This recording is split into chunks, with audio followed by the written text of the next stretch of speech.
Right. Here we go on a Raiders Sunday in Las Vegas. Good morning. I'm Brian Feldman, and this is Out of Line. Here we are every Sunday morning. You can catch us right here at 8 on Fox Sports Radio, 98.9 FM at 1340 AM, flagship of the Vegas Golden Knights. Me and social media director Spencer, the Wiz Ostrovsky. Nobody beats the Wiz. Nobody beats the Wiz. The Wiz has his well-deserved very own theme music. One day I'll have mine. We are coming to you live from the Wisden, which is also known as Spencer's Studio in Las Vegas. And back in the Fox Sports Residential Bancorp Studio is Chris Magnum Chapman, who is also the locker room reporter for Vegas Golden Knights Radio Network and the pregame show host for UNLV football. We'll talk about that shortly. If you are new and have not heard the show in a long while, the reason we are located at different places is because the pandemic that began in March of 2020 continues to keep the majority of us at Fox Sports Radio working remotely, and that would be us in the majority. The show is also streaming on the LV Sports Network, and you can watch the show on Facebook Live and YouTube. The page is called Out of Line. That is OUTTALINE. Follow the show on Instagram and Twitter at Out of Line Fox LV. And since we are live, your calls and questions are welcome. The Fox Sports Residential Bancorp studio line, 702-876-1340. Hi, this is Bubby, and it's time for What's on Tap. It's on tap, brought to you by title sponsor Residential Bancorp. Whether purchasing a new home or refinancing the home you already own, Residential Bancorp is the company to turn to for all your home financing needs. Residential Bancorp, funding America one neighborhood at a time. And don't forget to ask about the new incredibly discounted payment options on move-in ready Wedgwood homes available right now all over Las Vegas. Call 702-964-5720 for details and to get information on all of the home financing options available in the state. Once again, that number is 702-964-5720. On tap, Vegas Golden Knights, half the preseason down. A little more than that, actually. Half the preseason to go and a little over a week away from the start of the regular season. We will break it down. We'll give you some goaltender talk, roster moves, all that with Chris Chapman and myself coming up here in just a minute. Also, we definitely want to pay attention to something that happened yesterday, 5 years ago. And, of course, the tragic shooting, which we will talk about as well, 58 people killed in what they call the Route 91 mass shooting, and we'll talk about that shortly as well. We're also going to be talking about UNLV football. If you haven't been paying attention, UNLV football, the winner of three straight games, 4-1 on the season, 2-0 in the Mountain West Conference. No, you're not hearing things. That's actual facts as they won Game 4 of their season on Friday night. Right here at Allegiant Stadium. We'll talk all about that as well as a little bit more about college football. And of course, the Major League Baseball playoff picture is really getting into focus. 4 and 5 games left, respectively, for most of the teams. And the American League, as far as the playoff spots, all figured out. National League, well, different story. A couple division winners, one division still up for grabs, and a couple wild card spots still up for grabs. We'll break that down for you in a little while as well. Tragedy in Chris Chapman's favorite sport, the soccer world, yesterday. I'm sure some of you are familiar about that. We'll tell you about that. Matter of fact, one of the biggest sports tragedies in history happened, and we'll break that down for a little bit as well. We've got the Bones coming up, talking about the Raiders, the only 0-3 team in the NFL. And for those of you people that are going to throw the Texans at me, take a look again. I said the only 0-3 team. Texans 0-2-1. Raiders trying to get off the snide. That will be today at home against the Denver Broncos, who boast one of the stingiest defenses, at least 3 games into the season, of anybody in the NFL. We'll talk about that as well. And, of course, the rest of the NFL, Week 4 going on, some good matchups. One going on right now in London between the Vikings and the Saints. I'll make sure that Spencer keeps you updated on that and gives us scores throughout the show to let you know what's happening there. This way you can watch and listen at the same time. And, of course, our new segment at the end of the show, He picked the winner last week in 5 out of 7 in his 17 parlay. Hopefully, he'll only give us a 2-game parlay this week so we can make some money on that as well. But it is called Pick and Parlay with the Scooper, and he'll be around close to the end of the show. So make sure you stick around for that segment and don't place your bets till after you hear from Scoop. He breaks it down. He is really a good prognosticator, somebody that I think you'll be hearing a lot about in the near future. That is What's on Tap. Once again, brought to you by title sponsor Residential Bank Corp. If you are looking to buy a home or to refinance the home you currently own, choose a company you can trust. Residential Bank Corp, funding America one neighborhood at a time. Call 702-964-5720 for details on all of your home financing options available in the state of Nevada. And really quick, guys, just getting the show started, something we talked about I should say I talked about just a second ago.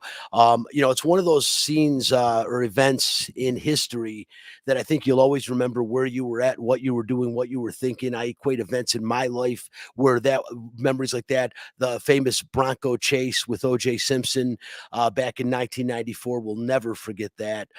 Definitely will never forget 9/11. And here in Las Vegas, all of us will never forget October 1st, 2017. Mags, I think of that day. I was sitting at home. Ironically, I had driven past the Mandalay Bay shortly before that, past the area where it happened on Route 91. One of the most tragic incidences I've ever seen, and it was followed up by one of the most miraculous stories in sports history. But what a time for Las Vegas. And again, prior to that, I'll say this before I let you chime in. Prior to that, this community, I'm not going to say that they were a bunch of unhappy people by any means, but what I will say is that I don't think this community was as friendly. Las Vegas might be the most transient city in the country with people from all over coming here. It is one of the largest vacation destinations in the world, as we all know. And when you have a tragedy like that, all of a sudden, Chris, I'm walking around the streets and people are actually nodding their head, saying hello, getting out of parking spaces quicker. I mean, it seemed to change the entire culture and atmosphere of this city after that tragedy. Yeah, and things have kind of resumed to what you had described previously, but that day it's so weird because I literally remember every single thing up to that moment when I found out and started seeing things coming in on my Twitter feed from people who were down on the strip. I was on the strip that day. I was covering the final preseason game for the Vegas Golden Knights. They took on the San Jose Sharks. I remember everything about that vividly. I remember who I drove to the game with. I remember, what I ate for lunch that day. I remember stopping and picking up dinner on the way home from the game. I mean, Brian, the crazy thing, and I think, we would have been fine in T-Mobile Arena, but that game started at 5:30 because it was a Sunday night. Had that game started at 7 o'clock, like normal games start, everybody who was in T-Mobile Arena would have been on the strip. 19,000 people would have been locked in T-Mobile as that event was unfolding. I still remember talking to players from the Golden Knights who went to go get dinner. They got locked in the Cosmopolitan at dinner because of the fact that they literally knew, or nobody knew, how many shooters were involved, how many people were what else was going to happen. But I will say this, it was surreal. Like, I remember everything up to that point. Everything after it that night was a blur. And I don't think it's something that we will ever shake as a community. Just like I don't think the communities of Uvalde, Texas, other cities, Orlando, I don't think that it's something you ever really will forget. It's not something that you ever will shake. I was thinking, and it's sad, but my wife and I, we went out and we did things yesterday. We had a normal Saturday afternoon, and in the back of my mind, I'm thinking of this tragedy. I'm thinking of, hey, you know what? If I go into the grocery store, is there going to be a copycat? Is there going to be someone else who wants to make a name for themselves on October 1st? It's sick. I don't remember the name of the guy. I don't really care to remember the name of the guy. Brian, quite honestly, it sickens me that this continues to happen in the United States. When I have a very, very good friend who's from Connecticut. He grew up 15 minutes from Sandy Hook Elementary. If we as a country chose to do nothing about trying to resolve this American-only problem, if that did not cause change and if that did not get people to say, hey, you know what, enough is enough, nothing will. Nothing changed after Las Vegas. Very little has changed after Uvalde. We had a mass shooting on the 4th of July at a freaking parade in Chicago or in a suburb of Chicago. Brian, it sickens me, and I don't want to go down too far, but the fact that this continues to happen in the United States almost exclusively, it breaks my heart, and it sickens me that we as a society have decided that people are expendable because some other people feel that the NRA is more important. And that's all I have to say about it, Brian. Yeah, Chris, there's so much that can be said about all of that. And, I'll leave it with this, as a patron, a citizen, in Las Vegas, it was one of those things where you're just like shaking your head, like, wow, as I'm watching it on the news unfold at home, knowing I had passed by Mandalay Bay, maybe an hour before the whole thing was just crazy. And so many people, I mean, maybe best exemplified Nate Schmidt, one of the Golden Knights at the time, one of the, of course, original Misfits. I'll quote him on what he said about that time, because he was one of those guys down on the strip after the game, having dinner and hanging out with some of the other players. He said the weirdest, eeriest, scariest moment when we ran down Las Vegas Boulevard. There's only the National Guard or police out there besides us, and we're trying to get to Planet Hollywood so we could get out the other side of the strip. All the doors are locked except for one last door. We walked in, and it was the eeriest thing you've ever seen. All the lights are off. The dinging lights were still going, and it's like they dropped everything through the floor. The roulette tables were still spinning. It was crazy. You're walking through this thing, and ice was still in glasses. Chips were still being paid. No one knew the city at that point. No one knew where to go, what to do, where the exit points would be, or anything. I mean, that's what it was. It was just sheer chaos. Imagine a guy breaking a window up high up in Mandalay Bay and just shooting across the street at the Jason Aldean concert. One of the most amazing things is, as I think all of us watched it on the news, you can't explain the feeling. It's like this can't really be happening. And the wake of one of the worst tragedies ever, the Golden Knights went on a run that is historic. It's unprecedented. It's never happened before, and I'm going to say it probably never will happen again, at least in my lifetime, for an expansion team to go all the way to the championship series of a major professional sports. It's just unheard of, and it united the community so much. I mean, it made that season so much more special because everyone in Las Vegas needed it. As Spencer was showing, 58 people tragically died. They were displayed at the Golden Knights game. This was amazing. I was there. I know Spencer was there. I think Chris was there as well. If the hairs weren't standing up in your arm when this went through, you weren't human. I mean, it was very hard to fight back tears at that moment at T-Mobile Arena. One of the most incredible feelings I've had. And of course, this weekend, in the wake of a tremendous tragedy in Florida, Hurricane Ian absolutely devastating the coastline in Florida, especially Fort Myers. And hey, it's part of life, but this community really changed here in Las Vegas, at least temporarily, after that happened. One of the most incredible things. And Spencer, we might as well segue that right into Nightcap. Hockey players, as you know, are warriors. They don't give up. They come to play every game. It's time for Nightcap, a cupful of the Vegas Golden Knights. From highlights to interviews to special events, the puck starts here. Killed in Route 91 mass shooting, and just one of the most incredible, nasty stories in American history. It was something tragic, and again, the hearts still felt for all the families and the people of Las Vegas that endured that tragedy. Also, were here. It literally sent us all into shock. But guys, aside from that, the Vegas Golden Knights 1-3 in the preseason. I think they've got 3 preseason games left to go now. Have played 4. You never take a look at the preseason record, and that's indicative of anything. A few roster changes made yesterday, over the weekend, I should say. Nothing super surprising. But Chris, the biggest concerning thing to me is still what's going on between the pipes. In game one, they started Michael Hutchinson. I don't think anyone was shocked over that, but he stopped every shot that came his way. He played well.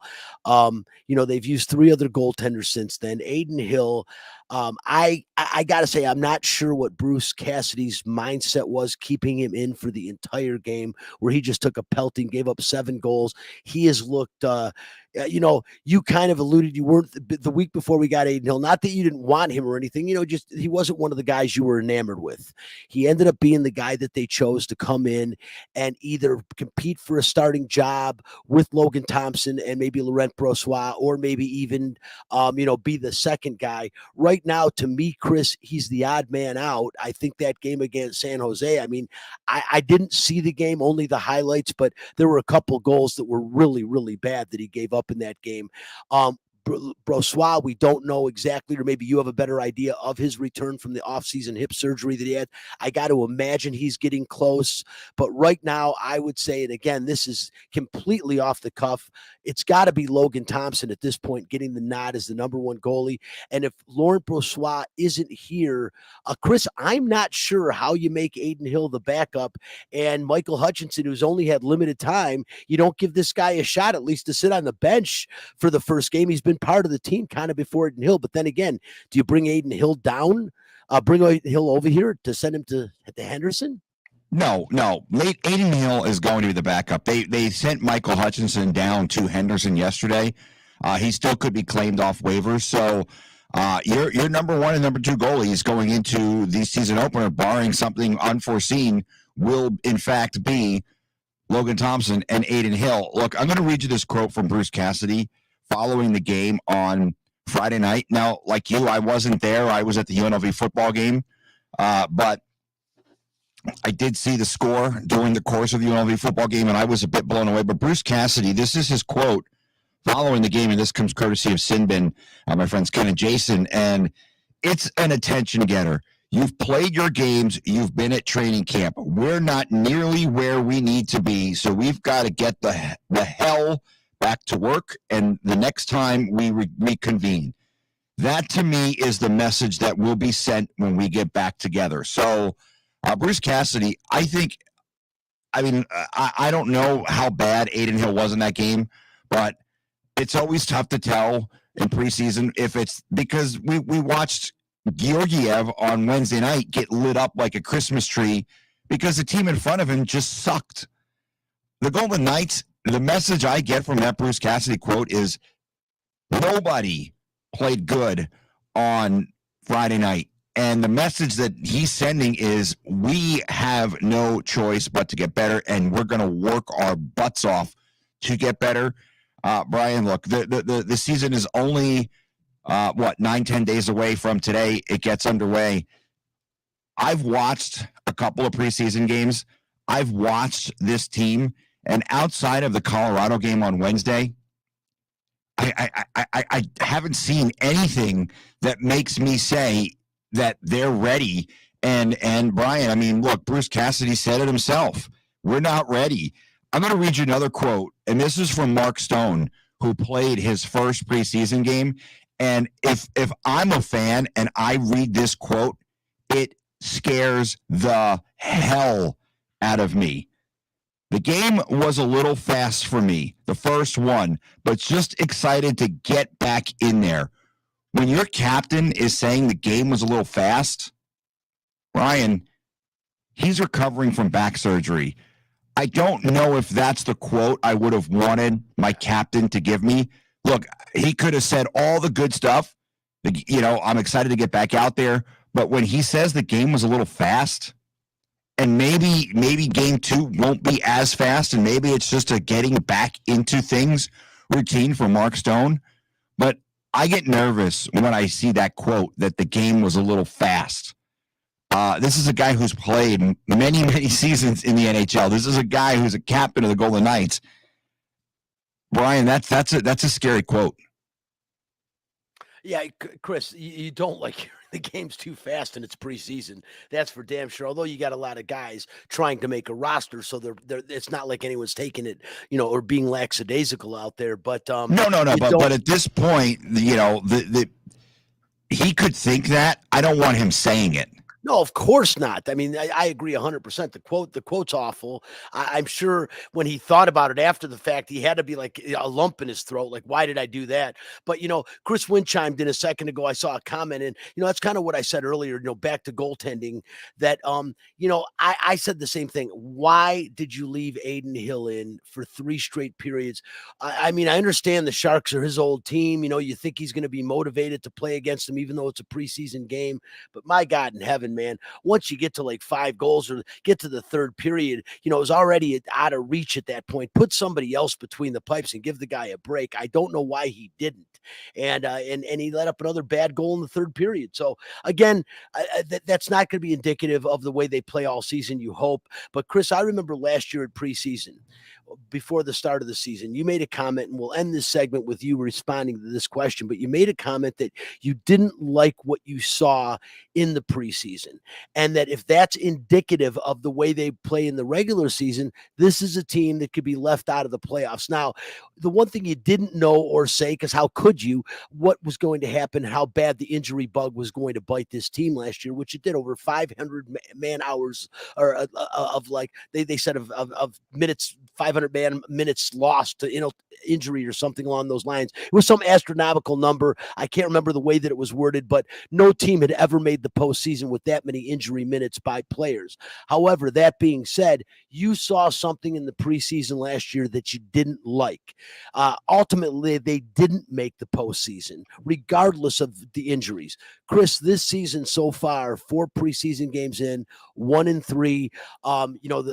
Aside from the comment by Mark Stone, what are you thinking about this team with 3 preseason games left? Well, I think they're going to take some time to try to find their identity. I think you have a brand new coach and a guy who runs a completely different system than what a lot of these guys have played in.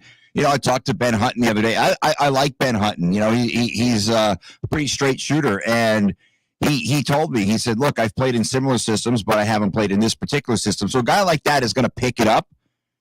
It's guys who haven't played in a system like this that I worry about. What I worry about is the fact that William Karlsson is relegated to the third line. This is a guy who I think has the capability to score goals, a guy who has the capability to create offense. But when you relegate him to a third line, and he's playing with 2 other centers right now, Michael Amadio and Brett Howden, I'm not quite sure what the identity of that line is. We know what the identity of the fourth line is, but right now William Carrier has missed some time. He got injured in the second preseason game, and he did not return. Actually, I take that back. It was the first preseason game he got injured in, and he hasn't played since. So the fourth line right now missing a key cog. Brian, I think it's going to take some time. I'm not the eternal optimist. I try to be a realist. I try to be glass not half full or half empty. I try to be the guy who looks at it objectively. And Brian, I think this team has some distance between themselves, Edmonton, Calgary, and maybe even Los Angeles. I do think they can make the playoffs, but I think a lot is going to have to click early on for this team to do so. The back end of their schedule is really, really tough. If fans want to go and look at their March and April, it's a really, really tough stretch of games that they've got finishing up the season. I think at best right now, they're the third place team. I think worst, they're probably fifth. Fifth might be good enough to get them in the playoffs. But Brian, the Vancouver Canucks, that's a team that I think fans probably aren't paying attention to. They need to, because they have a lot of good young talent. They fired Travis Green last year, and once they hired Bruce Boudreau, who is a tremendous coach, as well as being a tremendous character. But this is a team that I think had Boudreau been there at the start of the season, they would have finished in a playoff spot. They have maybe the best goalie in the Pacific Division in Thatcher Demko. This is a team that I think people are kind of sleeping on and forgetting about. This is a team that's going to push the Golden Knights. And they beat the Golden Knights at the end of the season last year for the first time. It seemed like in forever. I think they have like 2 wins in their entire history against the Golden Knights. Calgary got better over the offseason. Edmonton re-signing Evander Kane. That was a huge move for them. This is a team that gained a ton of confidence in the playoffs last year. I think the Kings I think there's some question marks, certainly, especially on the blue line, and maybe they're bottom six. But Brian, I don't think that the Golden Knights are leaps and bounds ahead of the LA Kings. I think they're behind Edmonton and Calgary. Things are going to have to go right. They're going to have to go right quick. And we can't see things like we saw Friday night, because if that's the case, it's going to be a long, long season, Brian. It very well could be, Chris. And, the key is going to be is avoiding that injury bug that they did last year. Guys like Mark Stone, Jack Eichel being healthy for an entire season. William Karlsson, regardless of what line he's on, he's going to have offensive production. And the fourth line is going to have to show toughness. You're going to have to see Keegan Colasar and William Carrier playing tougher than they have in the past. And not that both those guys haven't showed the toughness, but I say all the time, William Carrier, man, I want somebody to sit down with him and put toothpicks in his eyes and have him watch Mystery Alaska, where Russell Crowe says to the one fella, "You're a big guy. Say it. I'm a big guy." I mean, I want William Carrier to play more like that. But again, that's my opinion. He's got that offensive ability. I told you the other day when we were talking, Chris, he reminds me of a poor man's Bob Probert. He can mix it up and he can put the puck in the net, but he's got to do both better, and especially on the physical end, because he needs to be a guy that people are worried about and keep their head up for. I think most NHL players that know him do a little bit, but he could impose his will a lot more. Just an opinion. Again, Golden Knights next outing for them is going to be Tuesday night. They're playing at home against they'll be playing at home against the Coyotes. They got two more games, then they go to LA and then back home against the Coyotes again next Saturday, and then it all starts a week from Tuesday in LA against the Kings. And we'll have somebody on next week breaking it down before they get into the regular season. I'm excited for the season, as I am every year, but I think if you were ever the term this year would be cautiously optimistic, and be very cautiously optimistic, because a lot has to go right for that team to make a run. But maybe it's the best thing that this is probably the least expectations I've had on this team since after the first season. So maybe that'll bode well. Maybe a little bit of pressure off of them with less expectations will bode well. But a lot of expectations from management for Bruce Cassidy and this team to do well. Trust me on that. We might not have as many, but they still have very high expectations. And if you talk to Bill Foley, he still believes that this team is a Stanley Cup contender right now. So those are the expectations out there. Spencer, go ahead and hit it. Time for Fact This. Fact This. If you don't like the facts, take your ass back to bed. Fact This week, but it is a fact. An Indonesian soccer match ended in tragedy yesterday. At least 174 people killed, most trampled to death after riots led to police using tear gas. This is because host Arema FC of East Gabas Milan City lost a home match for the first time in 23 years, which led fans flooding the field.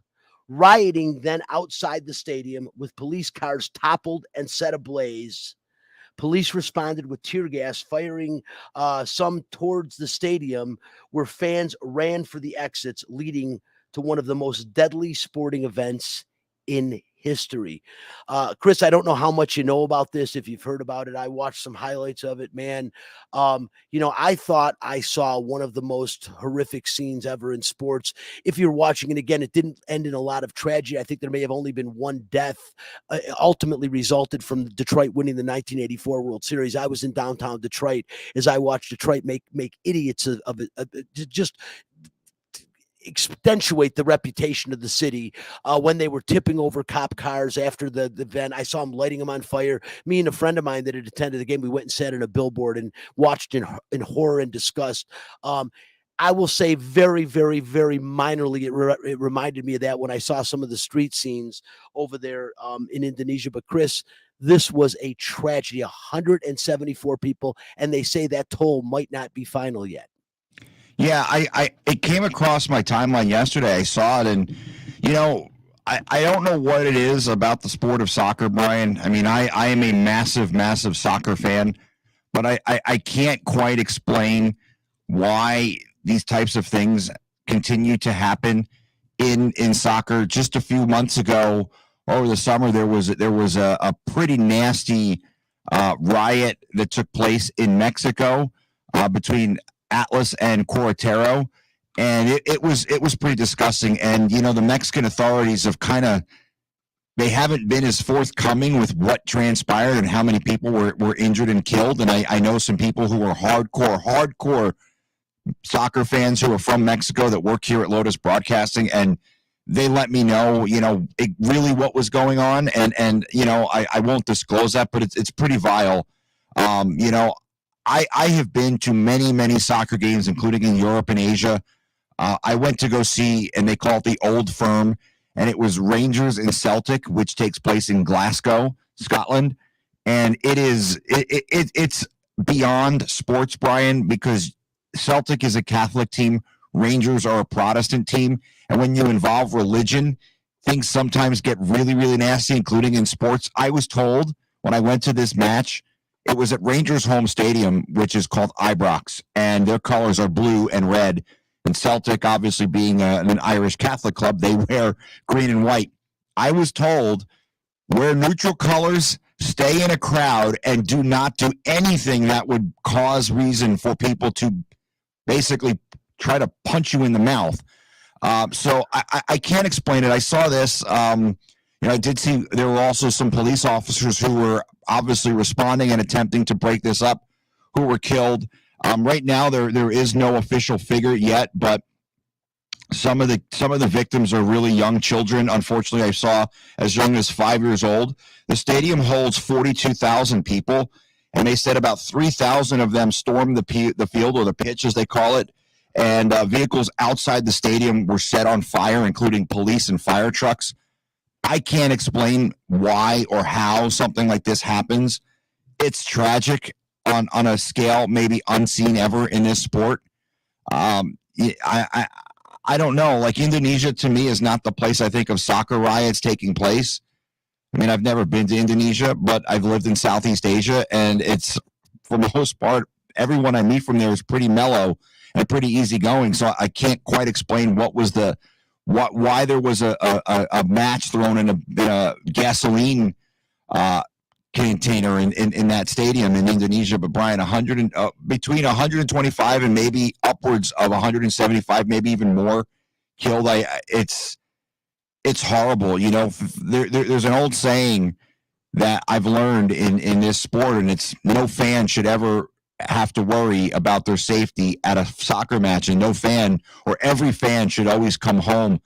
I couldn't imagine bringing my child. I'm taking my son to Notre Dame to go watch UNLV and Notre Dame in a few weeks. I couldn't imagine something like this happening where there's a stampede or a riot at a Notre Dame football game. Like, you don't think about those things as a parent, but I guess in some cases you have to. It's heartbreaking. I mean, I'm the biggest soccer fan probably at Lotus Broadcasting. I'm a huge. I get up at 5 o'clock in the morning sometimes and watch games from all over the world. It's heartbreaking. It hurts. It hurts when you see that news. As a fan of the sport, as a fan of sports, and as a parent, it hurts. It hurts a lot.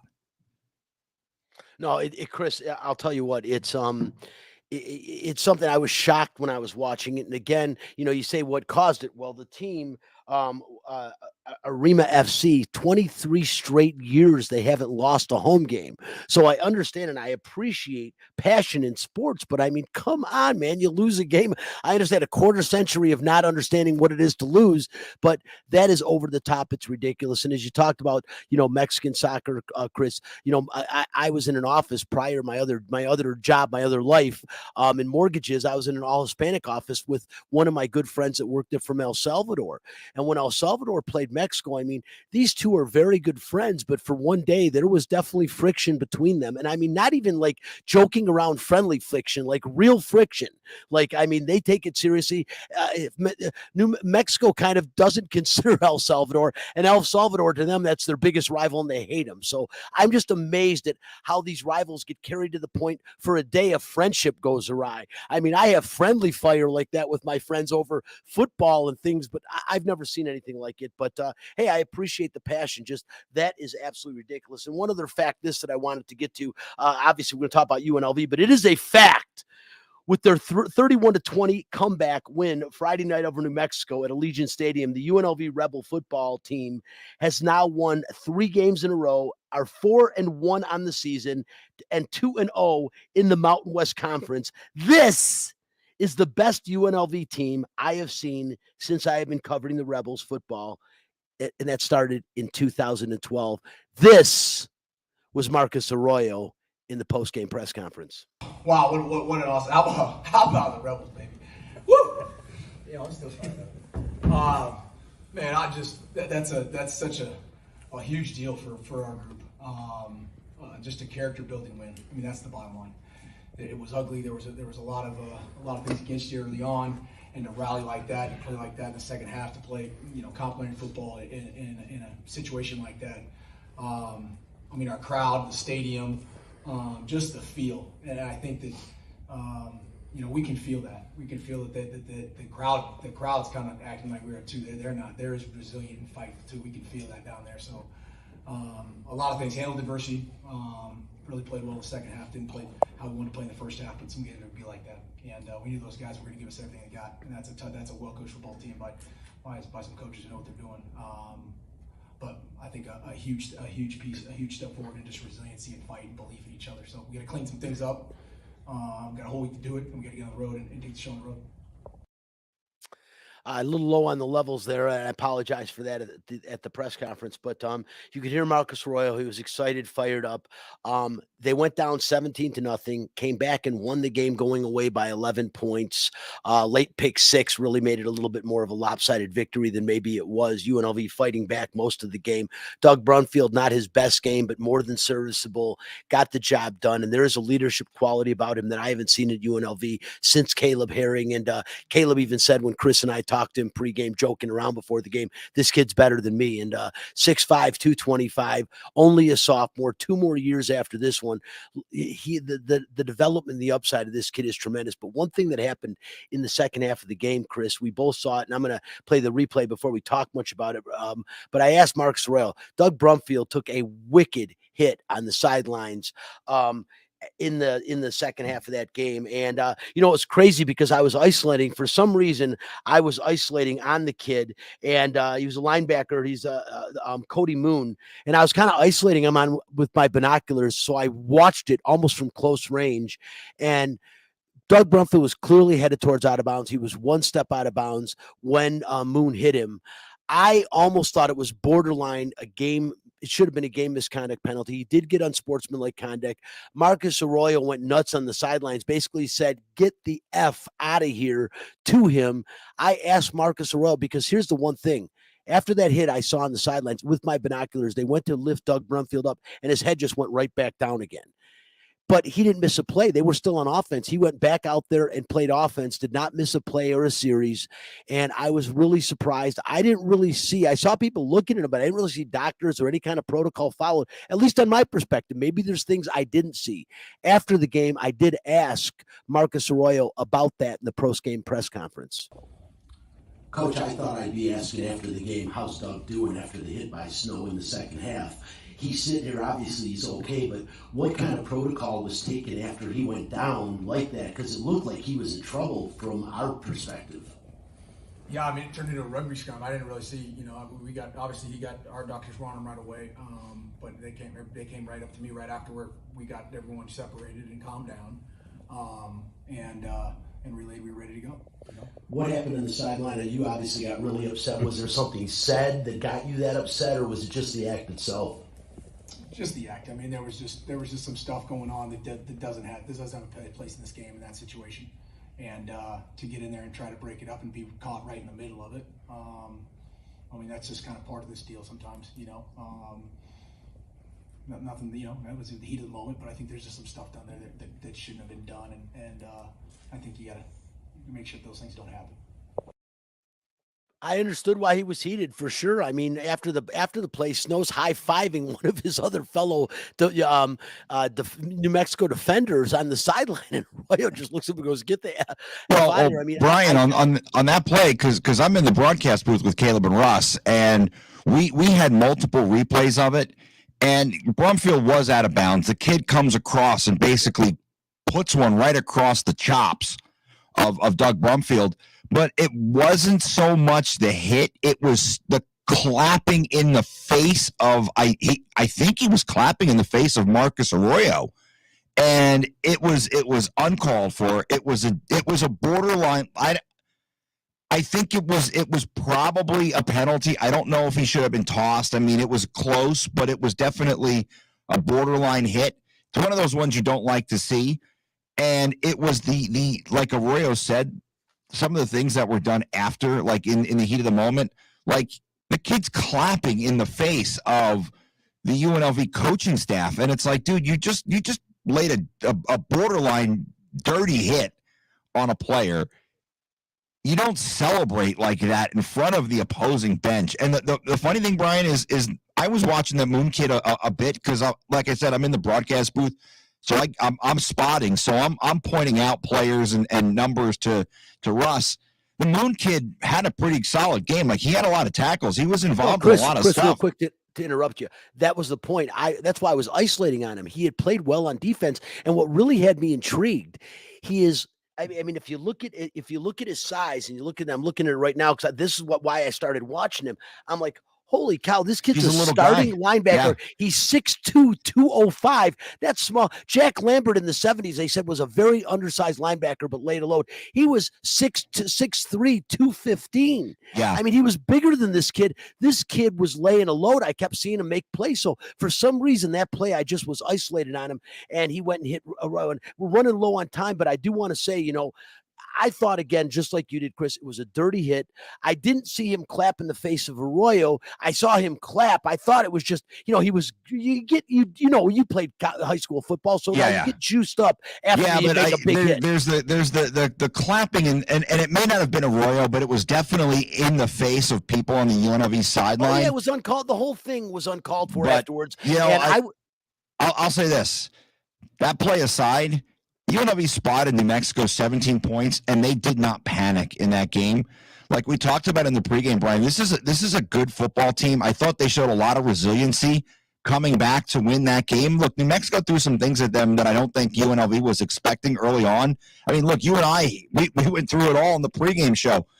I don't think we were expecting Kendrick to run the first two touchdowns because the kid doesn't run all that much. They were mixing it up, running some wildcat. They had, the backup quarterback in there. Look, UNLV was missing their top two wide receivers in that game. Nick Williams gets injured in the game, misses some time. And you have a kid named Calvin Soders from Portland, Oregon, come in. He hadn't seen any action all season. Kid had a monster game for the Rebels. And I'm stoked that Cameron Oliver was able to intercept that ball at the end and basically put the exclamation point on the win for UNLV. Look, Brian, he's got 2 touchdowns defensively this season. So pretty cool stuff for Cam Oliver. But this is a pretty good team. The one thing I will say about Doug Brumfield, and I love watching him play because like I said last week on your show, I've said it on the pregame show, he's the best quarterback I've seen at UNLV since Jason Thomas. Ironically, wears number 2, just like Jason Thomas. But the one thing I would like to see better from him, I think he's got to get better at throwing the deep ball. No, I will agree. I think, but he's a sophomore. But he's good. He's so cerebral, Brian. He's smart with the decisions he makes. No, I agree, Chris. I agree. Jason Thomas, maybe the last one, but don't forget about Omar Clayton, who actually, as far as career passing yards, is the second behind Randall Cunningham with over 6,500. There've been some pretty good some decent quarterbacks. Like Omar Clayton was good. Obviously, you and I talked about Caleb. Look, you don't get into an NFL training camp if you're a scrub. Caleb Herring was in an NFL training camp. The kid was a really, really good. I say he's a kid right now. He's a full-grown man and he's got family, but 30 years old almost. Yeah, I mean he was so good at UNLV, and you don't go to a training camp in the NFL if you're a scrub. So no, you don't. And the bottom line is this, Brumfield, I agree with you. This kid, the upside is tremendous. UNLV, it is time for the fans and UNLV students to start getting out to these games. There should never be less than 10,000 people. You know what? They had more people there. That was the best crowd of the season, the New Mexico game. It was, but I still think it needs to get better. If they beat San Jose State on Friday night, and look, I watched a little bit of San Jose State last night. They looked a lot better than they did against Western Michigan. I think they ended up beating Wyoming. I turned it off after a little bit, but from what I watched them, they looked like they were a pretty good team. No, they are. But I'll say this: I don't think they're unbeatable. Like UNLV, I think could go up to Spartan Stadium and beat that team. If that's the case, and this team's 5-1 when they come home and play Air Force, people better get out there and support this team because they have done everything for people to go out there and buy tickets and support this team. Look, for years I've heard, I want a winning program. I want a winning team. Marcus Arroyo is building a winning program and putting a good, solid product on the field. There's no excuse for fans to not show up and support that team right now. No, I agree 100%. And, we'll see what happens. San Jose is going to be tough. That's a tough game. They're 3-1 coming off, as you mentioned. They just had a big win at Wyoming, 33-16 on the road. Their only loss was to Auburn, and they lost by 8 points, 24-16. This is a team that can play football, especially at home. UNLV is going to have to bring everything they've got. But if they find a way to win against San Jose State and come back here 5-1, 3-0 in the conference, I want to see people in the second and third levels at Allegiant Stadium. That's asking a lot, but I think it's realistic. The biggest issue for UNLV has been their offensive line, and that's been their biggest concern. But UNLV continues to play well in spite of that, and that is because of the mobility and decision make, as you mentioned, of Doug Brumfield, who's done tremendously well. We'll see what happens again. The next game is next Friday night, 7:30 at San Jose State. That is going to be an interesting game. And real quickly, guys, we got to fly. I was going to talk more college football, but we are running really low on time. So just want to say the Major League Baseball, one of the things are going to be, will Aaron Judge get home run number 62? I got to believe he will. He got 60 before Babe Ruth hit his 60th. So you can give him that. But 61, he obviously got before Roger Maris got his 61st, but he didn't get his 61st till after Babe Ruth's season would have ended. So I don't know how they'll view that, but he's got 5 games left today. He goes against a rookie pitcher. He's hit 16 home runs off rookie pitchers this season out of his 61 home runs. I'm guessing he gets number 62 today. Just my prediction. The American League playoff picture is all set, as we know. National League playoff picture going to be interesting as it comes right down to the wire over who's going to win one of the two divisions. We know who we're talking about, the Braves or the Mets. Braves have an inside track on that division in the National League.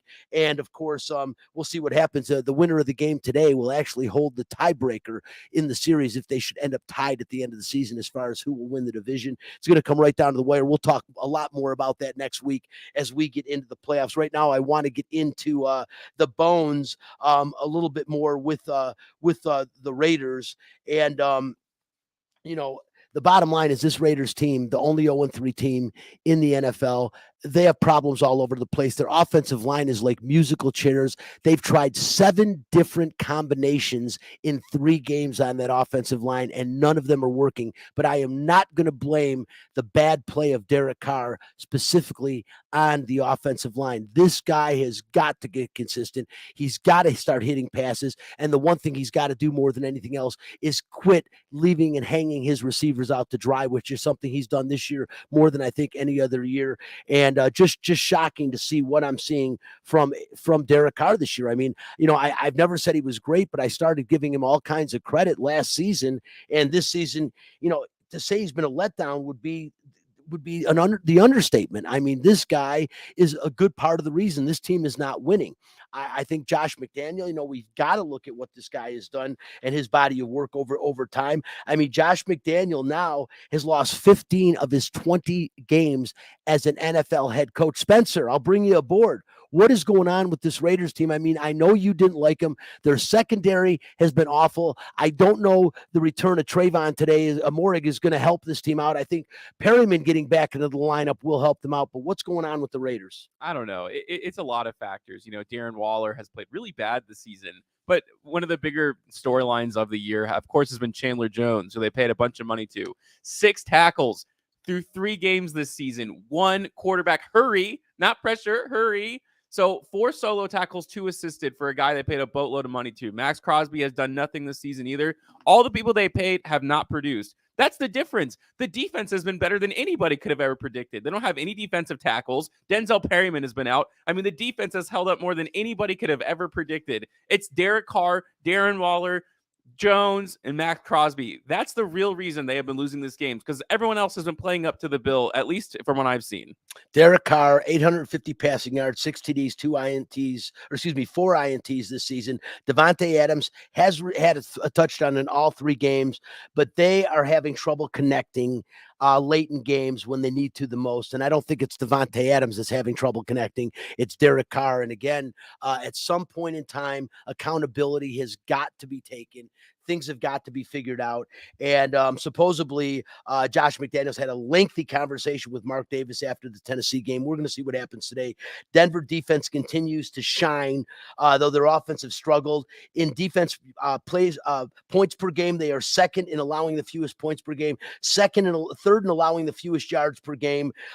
Yards per play, they are 6th in fewest yards per play, and third in third down percentage, third in not letting a team get a first down. This team, having Denver's defense, is the reason they're 2-1 right now. Offensively, they've been struggling as bad, if not worse, than the Raiders. But Denver's defense being really good, the Raiders' offense being lethargic at best, it bodes very unwell. I'm going to predict right now, I think the Raiders are going 0-4. I think Russell Wilson gets it together. I think Denver has a decent day, and I think the Raiders go 0-4, and they start spiraling. That's just my opinion based on what I've seen. I hope that I'm wrong. We'll see if I'm wrong or not, but we're going to bring aboard our newest segment on the show as we started last week. It is called Pick and Parlay. And last week in the Pick and Parlay, you picked that we got Austin, we known as the Scooper. And he is, I'm telling you, this guy is a great sports prognosticator. You should see what he puts into it. Young guy that you will hear a lot more, and you'll hear more about on this show if he keeps picking the winners, because I'm going to keep betting with him. But last week he told us to take Green Bay at Tampa Bay on the money line straight up. I did, and he won. He gave us a 17 parlay. I felt it was too much. All money lines. He was 5 out of 7. That's pretty damn good, man. I'll take 5 out of 7 every day of the week. But today we're going to stick with a 2-teamer and a one game. What is going on to throw? Okay, he's going to give us a 3-teamer today. Go ahead and give us the 1 game. Spencer's going to write them down to keep track. Give us our pick of the week, and then give us our 3-team parlay. Good morning, sir. So today, just listen to your great little soliloquy there about this Raider team, and you're dead on the money. Very fraudulent. Been fraudulent for the last couple years, and I think Gruden had this kind of specialness to him. He was able to get the best out of his guys. They played hard for him, and I just see a lot of bad energy in that locker room right now. And who beat him last week? But the Tennessee Titans. And all of a sudden, people have started to perceive this Titan team a little bit different this week, but I still see the same team. This is a bottom 5 team.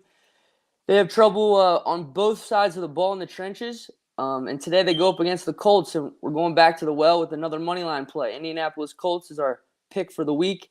I see a advantage on both sides of the ball in the trenches. I really like the spot. I like to bet on teams who don't play well but find a way to win. It's a bit of a momentum starter. You go back to the locker room. You really probably shouldn't deserve to win the game, but you got a little break. You run with it. You have a little bit of energy. You go into the next week. You're at home against a team who's really, controlled this division a little bit recently. And I think the Colts take back control today, get back into the thick of things with a great head coach who just kind of has a tendency to start slow. All right, brother, give us your parlay. We got about 45 seconds. No problem. Here's the parlay. 3-teamer. We're going to throw Indy in it. We're also going to go with Cleveland. This is a team that I really liked what I saw 10 days ago, fully rested. Jacoby Brissett looks confident, decisive. This running game's the real deal. O-line's getting healthy, continuity's there. And then we're going to also throw in Baltimore. This is a team that's going up against the Super Bowl pick for everybody. And Lamar Jackson's in a different world right now. He's doing everything. running, passing. And I think at the end of today, a little sneaky narrative could be, wait, is Lamar Jackson actually right there with Josh Allen and these other guys, or even maybe a little better? Because I've never seen an athlete like him play quarterback. Nope, he's as good as it's been having a MVP type of season. Although a lot of people say right now after month one, who just got NFC Player of the Month, how about, which is just crazy, Jalen Hurts, NFC Player of the Month, and people are talking to him right now, an early NFL MVP candidate. Wow, is all I can say about that. Oh, Hurts. I think it's Lamar Jackson, but we are out of time. Scoop, I appreciate you, man. We'll take a look at these picks now on the parlay. Was that money lines or was that against the spreads? So with Baltimore, we're going to throw +3 in there. Why not be a little safer? I think they went outright. You can throw in a money line if you want, but Cleveland's a 1-point spread, so that's going to be a money line play, and then Indy's a money line play. All right, there we go. That is Scoop with Pick and Parlay. We'll see how he does next week. Listen, we're out of time.